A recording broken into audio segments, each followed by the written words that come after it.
Hey there, Facebook users. Today, we'll guide you on how to add your father's name to your profile on Facebook using your PC. Let's get started. Step 1. Open Facebook and log in to your account. Step 2. Click on your profile photo from the top right corner and open your profile. Step 3. Click on About. Step 4. In the Details About You tab, click on Add a Nickname under Other Names. Step 5. From the drop-down menu that says Name Type, choose Father's Name. Step 6. Type in your father's name in the provided field. Step 7.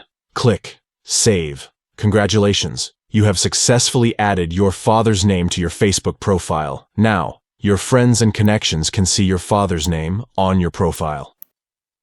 If you found this video helpful, don't forget to give it a thumbs up and subscribe to our channel for more Facebook tips and tricks. Thank you for watching.